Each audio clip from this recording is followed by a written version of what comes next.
Salut, je suis vraiment ravi de te retrouver pour cette nouvelle vidéo un petit peu exceptionnelle. Changement de décor, cette fois-ci, je suis à San Francisco pour la keynote Make with Notion. C'est la grande conférence annuelle de Notion où ils vont présenter toutes leurs nouveautés. Cette conférence vient d'avoir lieu et ils ont présenté Notion AI en mode agent. Alors moi, je le teste depuis plusieurs semaines, j'avais vraiment hâte de t'en parler parce que ça change énormément de choses. Donc dans cette vidéo, je vais te montrer pourquoi c'est différent et ce qui change vraiment avec ce nouveau Notion AI. Alors, dans la version précédente de Notion AI, celle à laquelle tu as sûrement accès, eh bien, tu pouvais déjà lui passer des prompts, des commandes, mais surtout, il te répondait, il était capable d'analyser, mais pas forcément d'agir énormément. Alors, depuis quelques semaines, on a déjà accès à une version préliminaire de Notion AI en mode agent. Il ne l'avait pas dit comme ça chez Notion, mais c'était un petit peu le cas parce qu'on pouvait déjà créer des bases de données, des relations, des choses comme ça. D'ailleurs, j'avais fait une vidéo dédiée là-dessus. Je te mets un lien si tu veux voir un petit peu plus de détails. Mais là, il y a une grosse évolution. Ce qui change, c'est que maintenant, tu vas être capable de personnaliser Notion AI par le biais d'une page de personnalisation. Et donc maintenant, cet agent, il est capable d'exécuter des workflows multi-étapes. Tu peux le personnaliser, tu peux lui donner des processus pour qu'il les suive. Ça change vraiment tout. Je te montre ça tout de suite. Alors on va commencer tout de suite par la grosse partie, c'est la personnalisation. Comment on accède à cette personnalisation? Qu'est-ce qu'on peut faire? Eh bien, tu y accèdes directement avec Notion AI ici. Une fois que tu as ouvert Notion AI, tu vas pouvoir cliquer directement sur la tête de Notion AI et tu as un bouton personnalisé qui apparaît.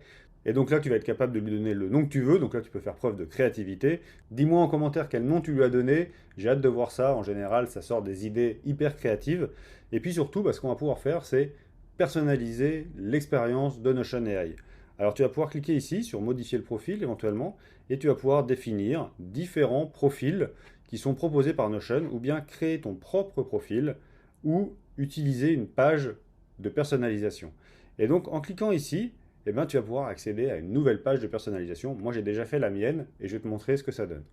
Alors avant de te montrer quand même, tu peux également modifier l'apparence ici. Et en fait, ça ne modifie pas que l'apparence, ça modifie la façon dont il va s'exprimer.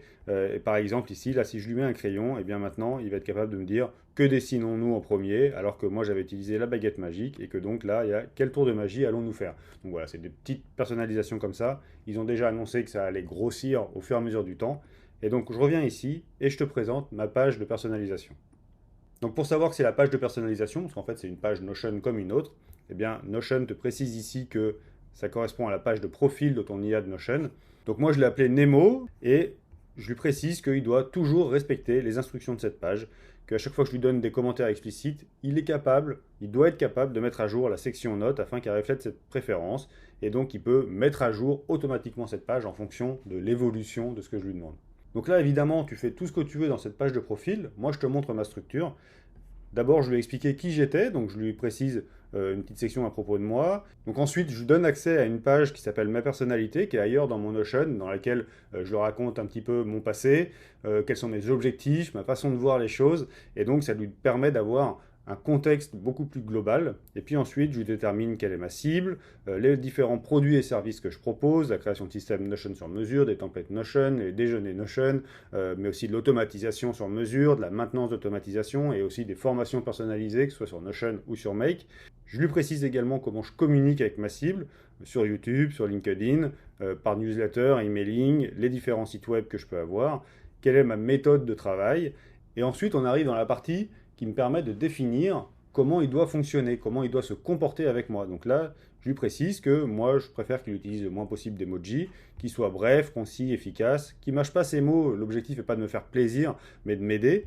Et puis, lorsqu'il rédige un texte, un article de blog ou un post, qu'il évite les listes à puces autant que possible, un langage clair, peu technique, ainsi de suite. Mais tu peux également aller plus loin, c'est-à-dire qu'en fonction du contexte dans lequel tu l'utilises, par exemple, moi j'utilise beaucoup Notion AI pour la production des vidéos comme je te fais là, eh ben, je lui précise ici que dans la création de vidéos particulièrement, il doit agir comme un stratège de contenu d'élite, il doit me préparer un hook selon une stratégie, ainsi de suite. Je lui demande également qu'à chaque fois qu'il m'aide à préparer un plan de vidéo, eh bien, il pense à insérer un petit instant où je t'encourage à t'abonner à ma chaîne, donc je l'en profite d'ailleurs. Abonne-toi à ma chaîne si tu veux voir d'autres nouveautés. Là, j'ai plusieurs vidéos qui sont en préparation pour te présenter chacune des nouveautés qui sont annoncées aujourd'hui à Make with Notion à San Francisco.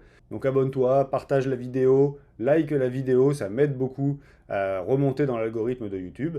Et puis ensuite, eh ben, je lui précise que ici, il peut mettre tout ça à jour, c'est-à-dire que c'est l'endroit là où il doit stocker les différentes évolutions de comportement que je lui demande.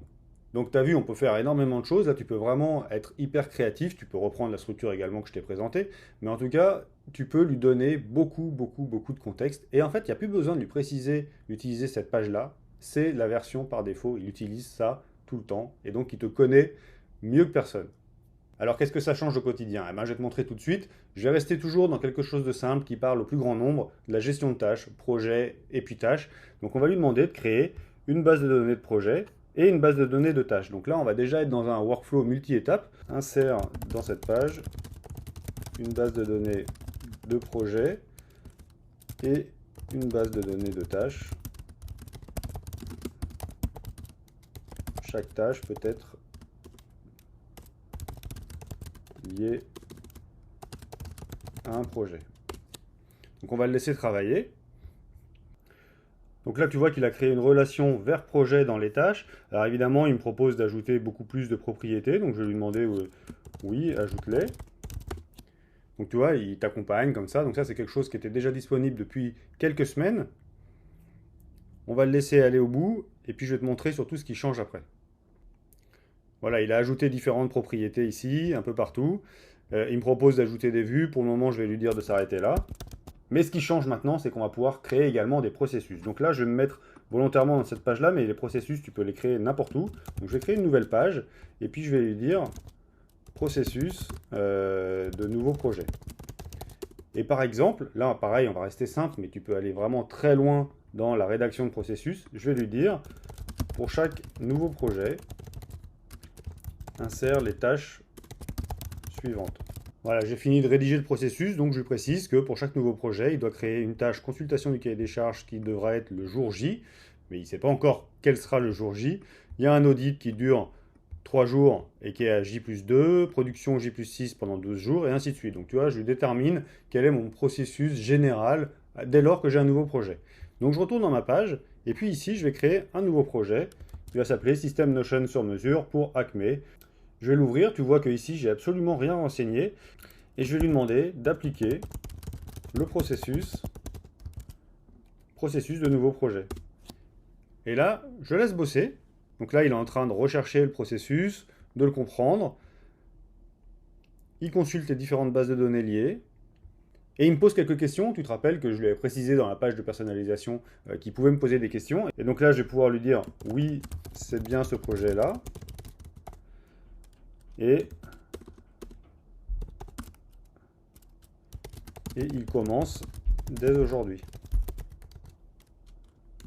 Tu peux m'assigner des tâches.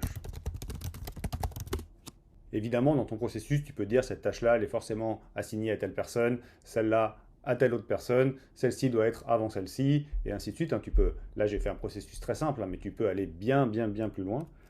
Et donc là, il vient de faire le boulot, tu vois. Donc il y a bien les 5 tâches là qui sont créées. Et puis, si je reviens en arrière, on se rend compte que il y a bien des dates qui ont été calées. On est le 17 septembre. La partie consultation du cahier des charges est bien le jour J. Et puis, ainsi de suite, il a calé toutes les échéances. Et puis, je peux enfin lui demander, mets à jour les dates du projet en fonction des tâches. Et normalement, il va être capable de me remplir les dates de début, dates de fin ici. Voilà, exactement. Et donc ça se termine bien le 12 octobre. Donc tu vois là, petit processus simple, mais évidemment, donc toi tu peux le rendre beaucoup plus complexe. Et il est capable de créer automatiquement des tâches. Tu peux faire des tâches, des sous-tâches, des tâches qui se suivent, et ainsi de suite. Tu peux vraiment créer tout ce que tu veux. En fait, maintenant, ton boulot, c'est plutôt d'être capable de rédiger ton processus. Et puis ensuite, il va se débrouiller. Il suffit juste que tu lui demandes de l'appliquer. Et si jamais il lui manque des informations, tu vois, il est capable de te poser des questions. Tu peux lui répondre sans lui redonner l'intégralité des informations. Et petit à petit, il va être capable de faire le boulot. Franchement, dès que tu vas y avoir accès, tu vas te rendre compte, ça te fait gagner un temps de malade. Avant, il fallait créer chaque tâche ou bien créer des automatisations, ou créer des boutons, des choses comme ça qui permettaient de créer des tâches, puis des sous-tâches, et puis celle-ci dépend de celle-là, et ainsi de suite, et tu dois l'assigner automatiquement à telle personne. Là, maintenant, tu rédiges ton processus, il fait le boulot tout seul, il te pose des questions si jamais tu n'as pas été clair, tu peux lui demander de le mettre à jour, enfin bon, voilà, c'est un truc de fou.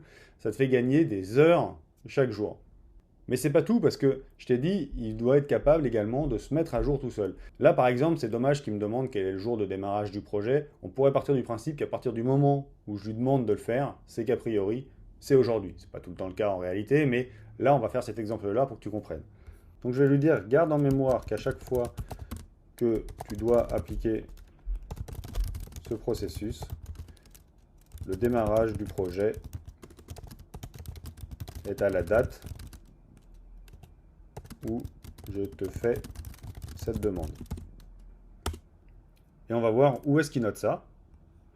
Donc là, tu vois, il a mis à jour son profil. Si je clique dessus, on arrive directement là et on voit que lorsqu'on applique le processus de nouveau projet, la date de démarrage du projet, date de la demande, jour J égale aujourd'hui. Et donc maintenant, tu vois, je viens de créer un nouveau projet, mise à jour d'une organisation Notion existante. Ce que je t'ai pas dit également, c'est que tu peux lui ajouter du contexte. Donc pour chaque demande, tu peux mettre à jour une page et lui dire c'est bien de celle-là dont je parle, ou en tout cas tu dois te servir de celle-là. Donc là, pour qu'il ne se trompe pas de projet, je vais juste lui préciser qu'il s'agit de cette page-là. Voilà, et donc je vais lui demander d'appliquer le processus de nouveau projet sur ce nouveau projet. Et là, tu vois derrière qu'il y a des pages qui sont en train de se créer. Ensuite, il va les relier ici. Voilà. Il a mis à jour automatiquement les dates de ce projet-là également. Alors évidemment, comme on est le même jour, là, tout se ressemble. Mais tu te rends compte que là, il m'a pu poser la question, il ne me posera plus jamais la question de quelle est la date de démarrage du projet. Donc c'est super parce qu'en fait, à chaque fois que tu sens un petit truc qui te gêne, tu n'es pas obligé, toi, de te dire « Ah, il faudra que je pense à aller dans ma page de personnalisation pour le modifier. » Il suffit juste de lui dire « Prends bonne note de ça, arrête de me poser cette question-là, c'est tout le temps comme ça. » Et puis du coup, il va être capable de l'enregistrer et de s'améliorer. Et tu vas aller de temps en temps sur ta page de personnalisation et regarder. Et tu vas te rendre compte que ça grossit au fur et à mesure des demandes que tu lui fais. Donc tu le vois, cette mise à jour, elle est vraiment majeure. Notion parle même de Notion 3.0. C'est vraiment, on est en train de passer là d'une étape où on faisait des actions dans Notion à une nouvelle version de Notion où maintenant on lui passe des commandes et il est capable de faire le boulot. Il a accès à tous les outils disponibles dans Notion ou presque, c'est-à-dire qu'il peut modifier des propriétés, il peut aller créer des vues, il peut faire des filtres, il peut faire des tris, voilà, il peut faire énormément de choses. Il suffit juste que tu lui aies donné les bonnes consignes. On rentre dans une nouvelle ère, c'est l'ère du prompting dans Notion, ça va être formidable. Abonne-toi à la chaîne, j'ai plein d'autres nouveautés à te présenter dans les prochains jours. A bientôt sur YouTube, salut!